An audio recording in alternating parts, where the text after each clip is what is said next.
اور یہاں پر آپ کو اہم خبر سے اپڈیٹ کریں گے۔ ڈیرہ غازی خان سے نمائندہ سجاد قریشی کی رپورٹ کے مطابق سید علی ڈی پی او ڈیرہ غازی خان کا عید کے دوسرے روز پولیس پوسٹ حضرت خالد بن ولید لکھانی، پولیس پوسٹ حضرت عمر فاروق جنگی کا وزٹ اور پولیس جوانوں سے ملاقات۔ امن و امان کی صورتحال کو برقرار رکھنے اور علاقے کو شرپسند عناصر سے پاک کرنے، سیکیورٹی انتظامات اور پوسٹ ہائی کے تعمیراتی کام چیک کرنے کے لیے سید علی ڈی پی او ڈیرہ غازی خان، پولیس پوسٹ حضرت خالد بن ولید لکھانی، پولیس پوسٹ حضرت عمر فاروق رضی اللہ تعالیٰ عنہ جنگی کا وزٹ کیا۔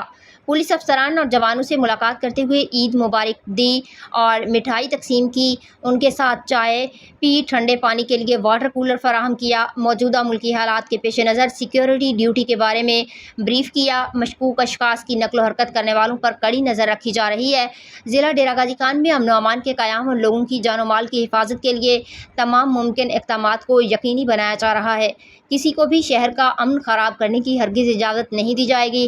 ضلع ڈیرہ غازی خان پولیس کا مورال بلند ہے، اس کا ہر اہلکار شہریوں کی جان و مال کی حفاظت کے لیے اپنا سب کچھ قربان کرنے کے لیے تیار ہیں۔ ڈی پی او سید علی نے کمال پارک کا بھی وزٹ کیا اور کمال پارک میں پولیس کی طرف سے کیے گئے حفاظتی انتظامات کو چیک کیا اور اہلکاروں کو ہدایت کی پارک میں پولیس کی طرف سے سیکیورٹی کے بہترین انتظامات ہونے چاہئیں۔